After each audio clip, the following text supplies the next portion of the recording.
이 시간 저희들이 잠언서 30장을 읽었습니다. 참 시간이 빨리 지나고 벌써 또 금요일 아침이 왔습니다. 한 주 동안 하나님이 은혜 가운데 우리를 이끄시고 인도하심에 감사하면서 오늘 감사의 기도를 하나님 앞에 드리는 시간이 되기를 바랍니다. 여러분 오늘 읽은 말씀은 이제 솔로몬의 잠언이 아니라 아굴의 잠언이 됩니다.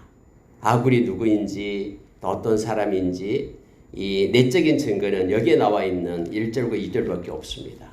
다른 성경 어디에도 아굴에 대한 것이 나와 있지 않습니다. 네, 여러분 아굴의 이 잠언을 여기다가 편집해서 기록해 놓은 것은 하나님께서 주신 은혜, 성령의 인도하신 가운데 하나님이 주신 은혜가 있고 또 많은 이들이 이 말씀을 하나님의 말씀으로 받아들였기 때문에 그렇습니다. 이 오라클이라는 잠언을 하나님의 간섭 속에 말씀으로 받고 이렇게 기록되어 있는 것을 보게 됩니다. 여러분 근데 그 특징이 있습니다. 아굴이 어떤 사람인가에 대해서 성경은 짤막하게 나타내주고 있는데 그는 겸손한 사람이었다라는 것을 우리로 알게 합니다. 그리고 그는 지혜에 대한 열망이 있었던 사람이었음을 보게 됩니다. 하나님을 너무나 사랑했으며 겸손히 하나님의 말씀을 가지고 있었던 그러한 현인이었으면 불명합니다. 왜냐하면 그가 이렇게 표현합니다. 그는 야게의 아들 그리고 야게의 아들 아굴이었는데요. 그게 잠언인데 그는 이디엘과 우갈에게 이른 것 그를 가르치고 또 그를 세우기 위한 그런 말씀임을 보게 되는데 이디엘과 우갈 그리고 야게 여기에 나타난 사람들은 우리가 알 수 없는 그러한 사람들입니다. 이 땅에 존재했습니다마는 더 이상 자료가 없는 그런 사람들인데 그것과는 상관없이 우리가 2절에 보면은 나는 다른 사람에게 비하면 짐승이라 내게는 사람의 총명이 있지 아니하니라 라고 말해놓고 그가 쓰고 있는 이 잠언의 내용을 보면 너무너무나 엄청나며 관찰력이 뛰어나고 분별력이 있음을 우리가 보게 됩니다. 그래서 여러분 여기서 자기가 짐승이라고 표현한 것은 겸손을 나타내고 있음을 보게 됩니다. 나는 지혜를 배우지 못하였고 또 거룩하신 자를 아는 지식이었거니와 라고 말하고 있는데 여러분 그는 5절에서 그렇게 말하잖아요. 하나님의 말씀은 다 순전하며 하나님은 그를 의지하는 자의 방패시니라 하면서 말씀을 기록하고 있는 것을 봐서 그는 하나님을 아는 자였고 하나님을 의지하는 자였으며 하나님의 말씀을 붙들고 있는 지혜로운 자였음을 알게 합니다. 그래서 결국은 이 말씀 속에 보면은 하늘에 올라갔다가 내려온 자, 바람을 그 장중에 모은 자, 물을 옷에 싼 자, 땅의 모든 끝을 정한 자, 그리고 그의 이름이 무엇인지 그의 아들의 이름이 무엇인지 너는 아느냐 하면서 이 질문을 마지막에 던지면서 이러한 하나님에 대해서 나는 묵상하고 하나님을 알고 있다라는 그런 지혜를 이 말씀 가운데 나타내고 있습니다. 이러한 4절에 나타난 그 모든 것들이 하나님만이 하실 수 있는 것이다라는 것을 우리에게 가르쳐주면서 잠언을 이어가고 있는 것이죠. 그래서 그는 지혜로운 자였고 또 지혜를 이렇게 앙망하는 지혜에 대한 열정이 있는 그리고 겸손한 자였음을 알게 합니다. 여러분 예수님께서 나는 마음이 온유하고 겸손하니 내 멍에를 메고 내게 배우라 하시면서 마태복음 11장 28절 이하에서 우리에게 가르쳐주고 있죠.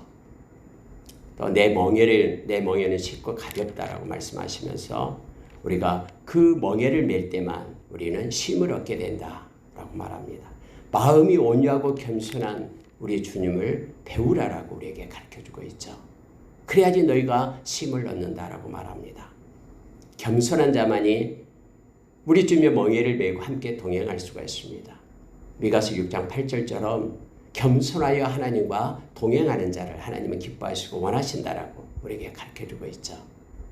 또 여러분 우리가 골로새서 3장 12절에 보면은 땅의 지체를 입지 말고 위로부터 위의 것을 입으라라고 우리에게 말씀하시면서 긍휼과 자비의 옷을 입으라. 이거 하나님의 성품을 나타내죠.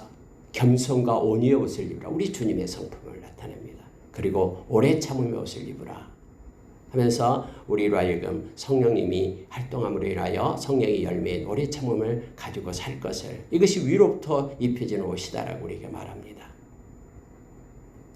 저와 여러분은 늘 겸손과의 싸움이 됨을 알게 합니다.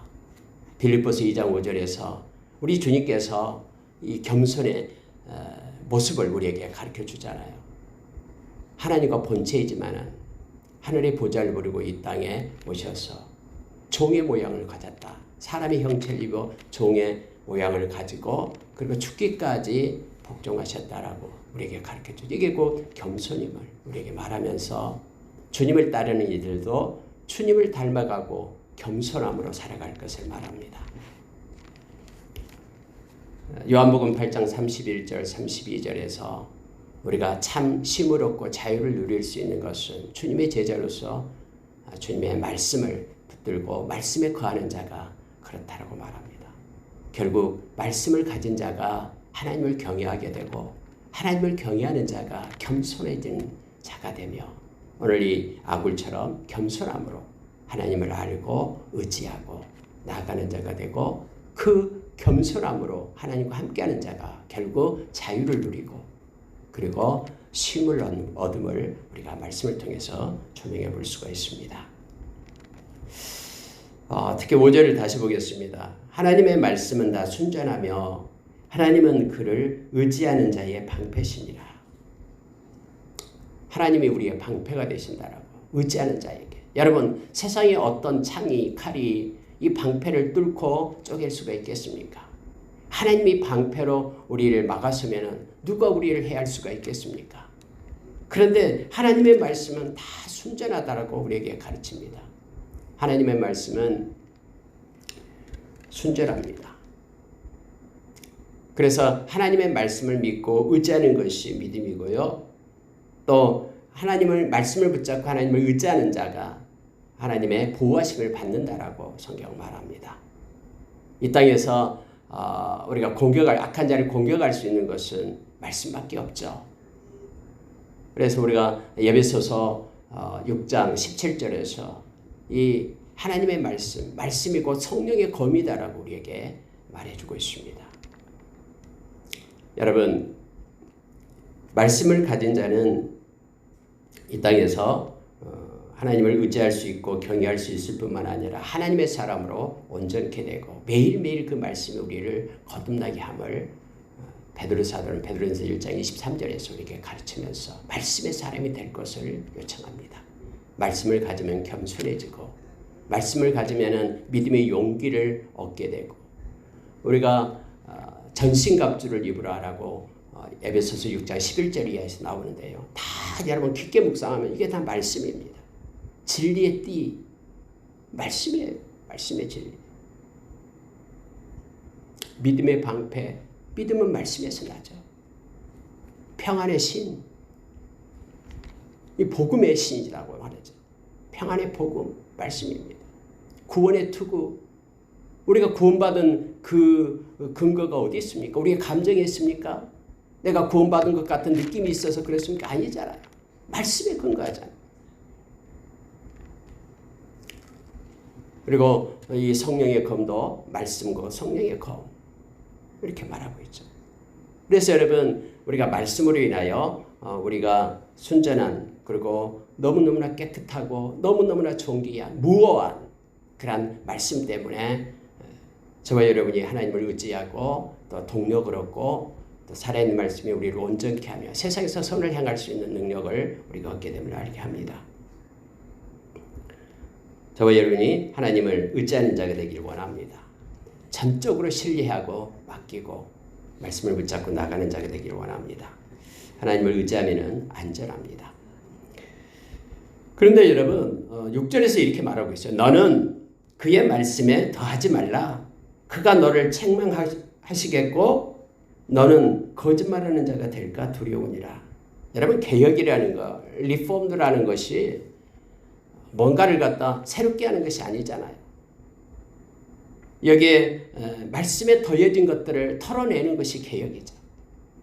막 이렇게 하고 이렇게 하고 이렇게 하는 것들을 말씀에 비춰서 다 떼어내는 것이 우리가 하나님의 말씀으로 들어가 솔라 스크립투라가 되는 것이죠. 그래서 말씀을 모를 때에는 뭘 떼어낼 줄을 몰라요. 말씀이 기준점이 되기 때문에. 근데 오늘 성경에서 말씀에 더하지 말라라고 얘기합니다. 말씀에 더하면은 뭐 90%는 말씀이고 10%만 더했는데 이렇게 말해서 안 됩니다. 그 전체가 거짓말이 되어버립니다. 악한 사탄도 이 말씀을 이용하잖아요. 마태복음 4장에서 광야에서 우리 주님을 미혹할 때 막 말씀으로 성경 꼭대기에서 뛰어내려 봐라. 그러면은 돌에 부딪히지 않게끔 천사가 와서 붙들 것이다. 라는 시편의 말씀을 이용해서 그렇게 유혹을 하잖아요. 예수님께서 주 너희 하나님을 시험하지 말라라고 말씀으로 이기시죠. 결국 여러분 말씀이 없으면 그것을 광명한 천사처럼 이렇게 숨겨서 말씀으로 유혹할 때에 크게 넘어가게 된다니까요. 데살로니가후서 2장에서 마지막 때에 막 기적과 이적이 나타나면서 막 미혹한다고 하죠. 미혹을 해요. 그래서 마치 그 말씀으로 일한 모든 기적과 하늘에서 불이 내려오게 하는 그러한 요한계시록 11장에 나타나는 그런 현상들을 가지고 마치 그것이 참 하나님인 양 그렇게 미혹하는 때가 온다니까요. 그런데 마음의 진리 알레테이아, 이 말씀에 그러한 사랑이 없는 이들, 말씀을 붙잡고 있지 않는 이들은 다 미혹에 넘어간다라고 그렇게 말씀해주고 있잖아요. 근데 하나님은 또 그렇게 유기시켜요. 말씀을 가지지 않는 자 그들을 심판하시기 위해서요. 말씀에 더하지 말라라고 말합니다. 우리가 잘 아는 요한계시록 22장 18절 이하에서도 마지막에 이제 요한계시록을 마치면서도 말씀에 더하지 말라. 만약에 말씀에 이 계시의 말씀에 더하면은 이 기록된 모든 재앙을 더할 것이다. 말씀에서 빼지 말라. 만약에 말씀에서 빼게 된다 그러면은 그 생명나무에 나아가는 것, 그리고 거룩한 성에 나아가는 거에서 빼어버리겠다라고. 그러니까 구원을 얻지 못하게 된다라고 우리에게 가르쳐주고 있죠. 그래서 말씀을 온전히 받으라라고 말합니다. 물론 여러분 문자적인 말씀을 얘기하고 있는 것이 아닙니다. 성경에서 우리에게 가르쳐 주신 하나님의 그 말씀을 말하고 있는 것이죠. 자, 여러분 7절을 보시기 바랍니다. 내가 두 가지 일을 주께 구하여 싸우니 내가 죽기 전에 내게 거절하지 마옵소서. 하나님 여러분, 이 아굴이 하나님께 기도하는 것을 왜 이렇게 기록해 놨을까요? 하나님께서는 이것을 보면서 우리로 하여금 이렇게 기도하라라고 말씀을 우리에게 권면하고 있고 말씀을 우리에게 이끌고 있는 거예요. 너희는 이렇게 기도하라라고 말합니다. 아굴은 이렇게 기도했다고 두 가지 글 말합니다. 8절 보십시오. 첫째가 뭐냐면 곧 헛된 것과 거짓말을 내게서 멀리 하옵시며. 이게 첫째입니다. 우리가 기도하는 것과 좀 모양과 색깔이 좀 다르죠. 하나님 내게서 헛된 것을 또 하나님 내게서 거짓된 것을 멀리하게 하십시오. 요한복음 8장 44절에 이 거짓의 아비가 바로 사탄이다 그랬잖아요. 거짓말 나오려면 우리 입을 막고 물리쳐야 됩니다. 거짓이 거짓을 낳고 계속해서 악한 자가 사용하는 방법이 바로 이 거짓이죠. 뿐만 아니라 여러분 헛된 것, 인생에 헛된 것을 추구하지 않도록 아무 허무한 것, 배부르지 못한 음식을 위해서 우리가 그것에 투자하고 그것에 열정을 쏟지 않도록 이사야서 55장에서 말하는 것처럼요. 또 예수님도 우리가 요한복음 6장에서 우리에게 헛된 양식을 위하여 살지 말도록 하나님 우리 인생이 헛되지 않기를 원합니다. 허망한 인생 되지 않기를 원합니다. 하면서 하나님께서 우리에게 이 땅에 보내주신 그런 존재 이유대로 하나님이 이 땅에 우리를 두신 그러한 이유대로 하나님의 뜻을 가지고 살기를 원합니다. 세상과 세상에 있는 것을 사랑하지 않고 나의 정욕과 안목의 정욕, 이생의 자랑을 위하여 이 땅에 그러한 공격비를 세우는 그런 허망한 인생 살지 않도록 해주십시오. 우리도 이렇게 기도하며 나가기를 원합니다. 두 번째로 여러분 여기서 기도하고 있는 것이 뭐냐면요. 가난하게도 마옵시고 부하게도 마옵시고 오직 필요한 양식으로 나를 먹이시옵소서. 하나님은 나를 만드셨기 때문에 나에 대해서 너무나 잘 알고 계시죠. 내가 어떻게 하면 행복한지, 나에게 필요한 것이 무엇인지. 하나님, 필요한 양식으로 나를 채워주십시오. 부하게도 말고 가난하게도 마십시오. 하면서 이 기도를 아굴이 하나님 앞에 드리고 있음을 보게 됩니다. 많은 대부분의 사람들이 부자가 되게 해달라고 기도하잖아요. 근데 바울 사도가 빌립보서 4장에서 내가 부함에 처할 줄도 알고 가난함에 처할 줄도 아는 일체의 비결을 배웠다. 그래서 내게 능력 주신 자 안에서 내가 무엇인지 할 수 있다. 이 내게 능력 주신 자 아니다라는 것은 바로 일체의 비결, 부할 때도 가난할 때도 하나님을 바라볼 수 있는 그러한 능력을 주시는 하나님, 우리 주님 때문에 내가 이 땅에서 온전함으로 믿음의 사람으로 설 수 있다라는 뜻이죠. 이 아굴의 기도와 같습니다. 아굴은 나에게 필요한 것만 주십시오.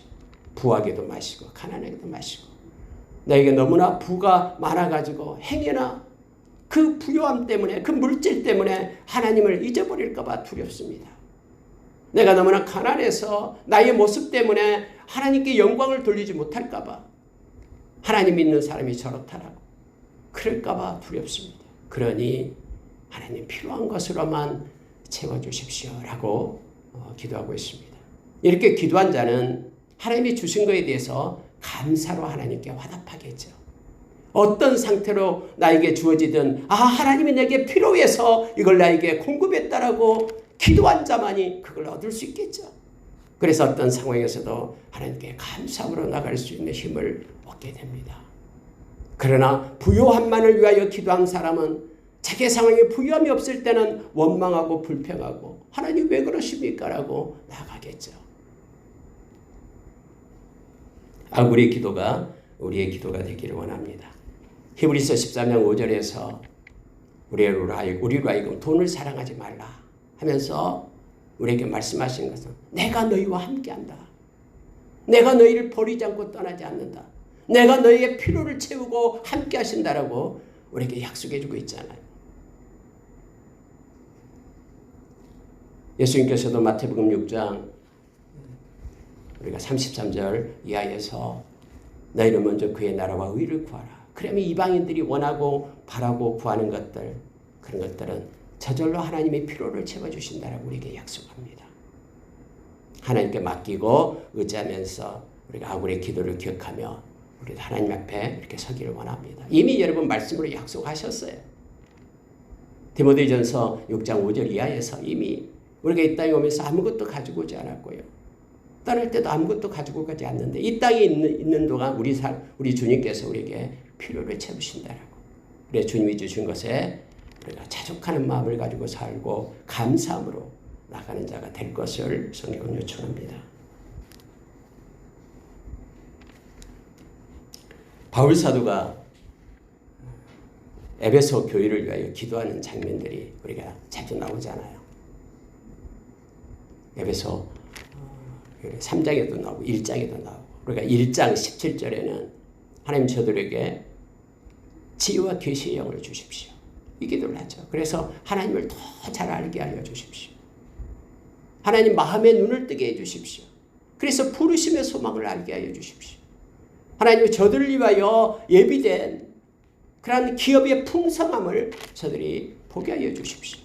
지금도 살아계셔서 함께하는 하나님의 그 권능의 손을 주님 저들이 알게 하여 주십시오. 보게 하여 주십시오. 성경에는 우리에게 이 기도가 많은 사람들의 기도가 있습니다.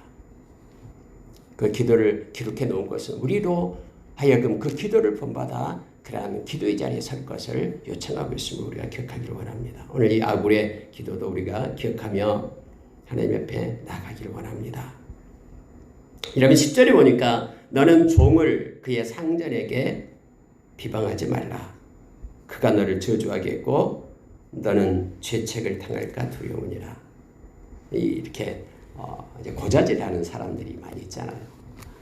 저도 뭐 학교에서 있었습니다만은 아이들 막 누구 어쨌다 하면서 와서 얘기를 합니다.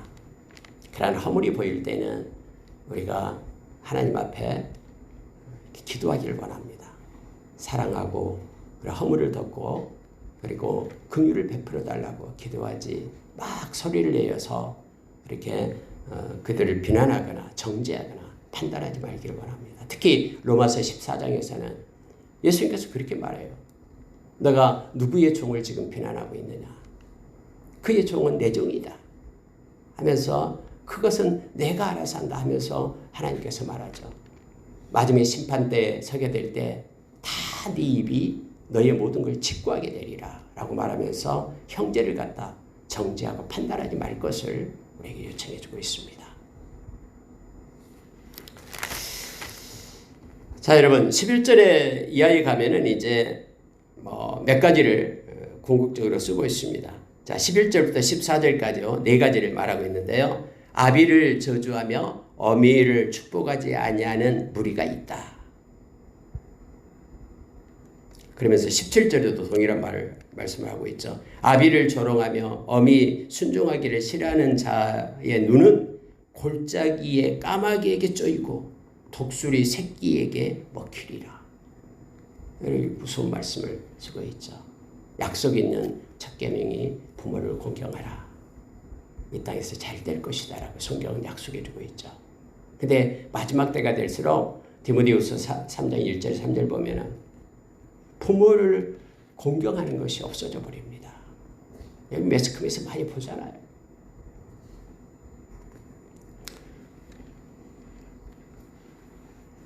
우리가 잘 아는 말씀처럼 아비를 저주하고 그러면 돌로 쳐 죽이라라고 율법서에는 말하고 있잖아요. 부모 공경하기를 우리가 가르치고 또 우리가 자녀를 위하여 기도할 때 그들을 노엽게 하지 말고 말씀으로 우리가 잘 양육하며 또 위하여 기도하며 나가기를 원합니다. 그래서 여러분 세상에는 이런 무리들이 있다라고 지금 세상의 현상을 나타내고 있는 거예요. 근데 너희는 이것을 본받지 말라라고 우리에게 가르치고 있는 것입니다. 두 번째는 여러분 스스로 깨끗한 자로 여기면서도 자기의 더러운 것을 씻지 아니하는 무리가 있다라고 말하죠. 막 지적질은 잘해요. 그래서 스스로는 깨끗하다고 여기는데 실상을 보면은 자기는 그걸 행하지 않는 거예요. 여러분 로마서 2장에서 그렇게 말하잖아요. 간음하지 말라, 살인하지 말라 이렇게 가르치는 네가 간음하고 살인하느냐 하면서 묻고 있잖아요. 야고보 선생님은 그래서 너희는 많이 선생이 되지 말라라고 말하고 있죠. 더 혹독한 심판이 있을 것이다라고 말하고 있습니다. 먼저 자기가 깨끗해져야지만이 먼저 자기가 충성된 자가 되어야지만이 다른 충성된 자를 세울 수 있잖아요. 디모데후서 2장 이하에서요. 먼저 우리가 제자가 되어야지만이 많은 족속으로 가서 많은 족속으로 제자를 삼을 수 있잖아요. 아버지와 아들과 성령의 이름으로 세례를 주는 건데 아버지와 아들과 성령의 이름으로 세례를 준다는 게 뭡니까? 아버지와 연합되고 아들과 연합되고 성령과 연합된 그러한 삶, 세례는 연합이다라고 로마서 6장에서 우리가 가르쳐주고 있는데 그래서 먼저 우리 주님과 연합되어 함께하는 동행하는 삶을 사는 자가 제자를 삼을 수 있잖아요. 내가 내게 분부한 모든 것을 가르쳐 지키게 하라고 했는데 내가 지키지도 않으면서 가르쳐 지키게끔 그렇게 생명의 통로 제자를 삼을 수 있는 통로로 우리가 쓸 수 있겠습니까? 여러분 이 말씀을 보면서 깨끗한 자를 여기면서도 자기의 더러운 것을 씻지 않는 자가 있다라고 말합니다. 늘 우리가 예수의 보혈을 힘입고 성령께서 가르쳐 주신 대로 우리에게 책망하신 대로 우리가 진실되게 하나님 앞에 회개자로 그렇게 서기를 원합니다. 13절 보면은 눈이 심히 높으며 눈코피 높이 들린 무리가 있느니라. 겸손을 말하고 있죠. 세상에는 이처럼 교만한 눈을 가진 자가 있다. 앞에서 여러분 잠언서 6장에서도 하나님이 싫어하는 7가지를 말할 때 첫째가 교만한 눈이었잖아요. 또 우리가 어제 봤던 악한 눈이 있잖아요. 인색한 눈, 악한 눈. 그런데 이런 겸손의 눈을 가지라라고 말합니다. 세상에는 이런 이들이 있다라고 가르치면서 현상을 이렇게 기록하면서 우리로 하여금 겸손의 눈을 가질 것을 말합니다. 14절을 보니까 앞니는 장건 같고 어금니는 군도 같아서 가난한 자를 땅에서 삼키며 궁핍한 자를 사람 중에서 삼키는 무리가 있다. 경건을 말하고 있는 것이죠. 경건은 하나님과 동행하는 게 경건이잖아요. godliness. 그러니까 긍휼이죠. 긍휼. 하나님과 동행하는 자는 하나님의 마음을 품죠. 야고보서 1장 27절 이하에서 하나님 아버지 앞에서 더러움이 없는 경건은 환난 중에 고아와 가부를 돌보는, 즉 하나님의 긍휼한 마음을 가지고 사는 것이죠. 세상에는 이처럼 가난한 자, 소외받는 자, 그들이 핍박하는 무리들이 있다라고 말하면서 너희는 그렇지 마라 하면서 하나님의 긍휼을 가지고 살 것을 요청해주고 있습니다. 부모님께 효도하고요, 공경하고, 그리고 늘 회개하고 겸손하며 하나님의 긍휼을 가지고 살 것을 야굴은 우리에게 가르치고 있음을 봅니다. 15절 보니까 거머리에게는 두 딸이 있다라고 말합니다. 다오 한다라고 말합니다. 척한 줄을 모르는 거머리에 대해서 얘기합니다. 여러분, 거머리 어렸을 때 시골에서 이게 모짜리에 가면 거머리 있잖아요. 무섭잖아요. 근데 이게 딱 달라붙으면 안 떨어져요. 잘 몰라요. 이 종아리에 뭐 달라붙고 있잖아요. 근데 거머리는 두 딸이 있다. 그 말은 이 빨판이 두 개가 있잖아요. 앞에도 있고 뒤에도 있고 딱 두 개가 딱 달라붙어 있어요. 계속해서 피를 빨아먹고. 근데 이 거머리를 관찰하면서 이 두 딸은 바로 앞 주둥이, 뒷 주둥이를 얘기하고 있는 거예요. 특징이 있습니다. 거머리를 말하고 있는 이유가 뭐냐면 촉한 줄을 모른다라는 거예요. 자족한 줄을 모르는 거예요. 하나님이 그러한 공급해 주신 것에 대해서 감사로 받을 때 우리가 촉한 줄로 여겨야 되는데 그러지 못해요. 계속해서 다오하는 이들이 있다라고 말합니다. 그걸 말하면서 이렇게 표현합니다. 16절 그 수월과 아이배지 못한 태와 물로 채울 수 없는 땅과 족하다 하지 아니하는 불, 이 네 가지를 말하면서 이런 촉함을 모르는 것들이 있다라고 말하면서 이것들을 알아라는 지식을 가르쳐주기 위해서 써놓은 게 아니겠죠. 이 말씀은 저와 여러분 읽는 자로 하여금 자족할 줄 알 것을 요청해주고 있습니다. 하나님의 일을 할 때도 역시 우리가 자원하는 마음이 있어야 되죠. 마음은 원하지 않고 불평하면서 또 자족의 마음이 없기 때문에 스스로 감사가 없으면서 겉으로만 행해서는 안 된다라는 걸 알게 됩니다. 베드로전서 5장 2절부터 5절 그 말씀을 보면은 베드로 장로가 이제 그렇게 권면하는 내용이 나오잖아요. 그 중에서 억지로 하지 말고 자원하면서 하라라고 말합니다. 이 자족의 마음을 가지고 감사의 마음을 가지고 내가 자원하는 마음을 가지고 행하라고 말합니다. 억지로 사람 눈치 보면서 하지 말라고 말하죠. 그리고 주장하는 자세로 하지 말고 약물의 본이 되라라고 말하죠. 이 본이다라는 것은 이 자족하는 마음, 자원하는 마음으로 행하는 것을 말합니다. 더러운 이익을 위하여 하지 말고 기꺼이 행하라.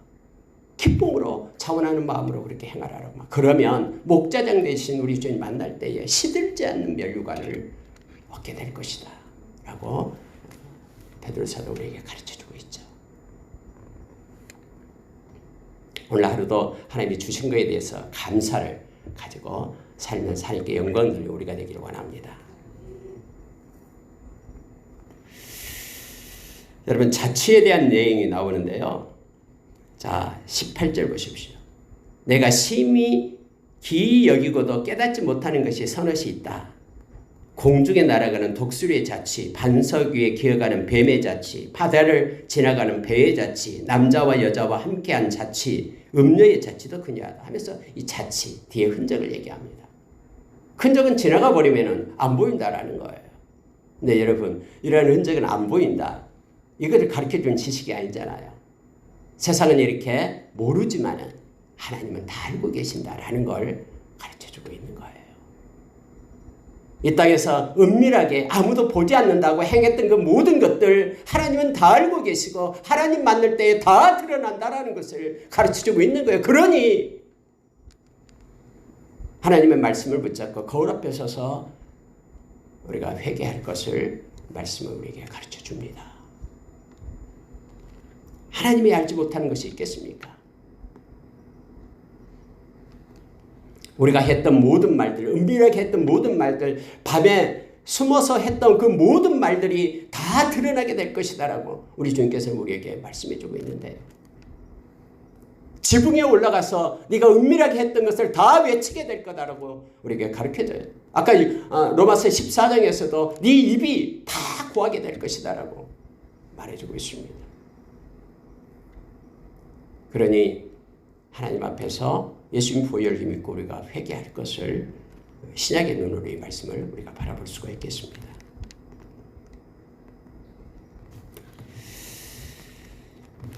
자, 여러분, 이것 보고 마치겠습니다. 24절 이하에 보면은요, 자, 땅에 작고도 가장 지혜로운 것 넷이 있나니 곧 힘이 없는 종류로 돼 먹을 것을 여름에 준비하는 개미, 약한 종류로 돼 집을 바위 사이에 짓는 사바, 임금이 없으되 다 때를 지어 나아가는 메뚜기와 손에 잡힐 만하여도 왕국에 있는 도마뱀이라.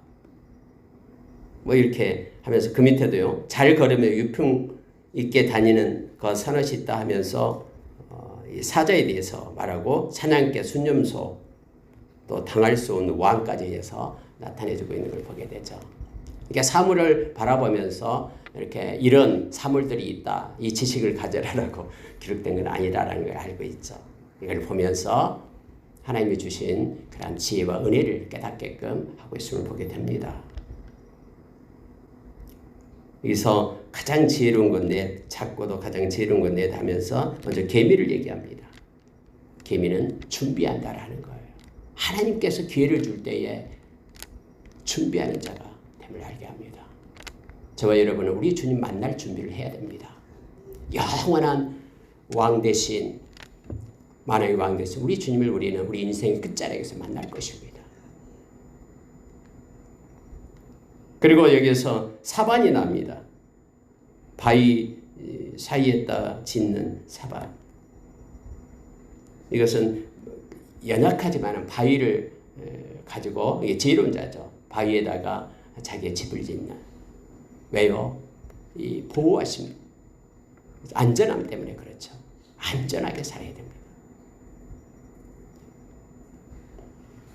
막 어떤 사람들 자기는 절대로 죄를 짓지 않을 것이다라고 하면서 막 그 어떤 악한 자리에도 막 당당하게 나가잖아요. 우리가 하나님 앞에서 말씀을 붙잡고 안전지대에 가고 늘 기도하면서 살아가기를 원합니다. 메뚜기, 질서를 얘기하고요. 도마뱀, 왕궁에 살아가는 그런 도마뱀, 그런 당당함을 이렇게 나타내주고 있습니다. 근데 여러분, 이 모든 것들이요, 우리가 보게 될 때에는 성령의 충만함을 입지 않고서는 우리가 이 땅에서 자그마한 세상 살아가기가 어렵습니다. 미가 선지자처럼 미가서 3장 8절에서 다른 선지자들이 다 그렇게 사람을 보면서 외치더라도 나는 성령이 그의 영에, 그러니까 하나님의 영에 충만해서 성령으로 용기를 가지고 능력을 가지고 또 정의를 가지고 정직을 가지고 살겠다라고 말합니다.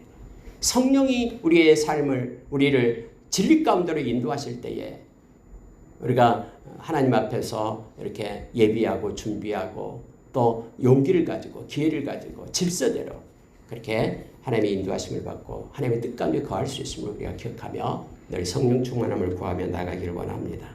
저와 여러분은 당당할 수 있는 이유가 주님과 함께하기 때문에 그렇습니다. 사자처럼 당당함으로 우리가 우리에게 주어진 삶을 살아서 우리 인생의 끝자락에서 우리 주님 만나고 주님께 영광 돌리는, 칭찬받는, 잘했다 충성된 종이라라고 주님께 칭찬받는 저와 여러분이 되기를 원합니다. 함께 기도하겠습니다.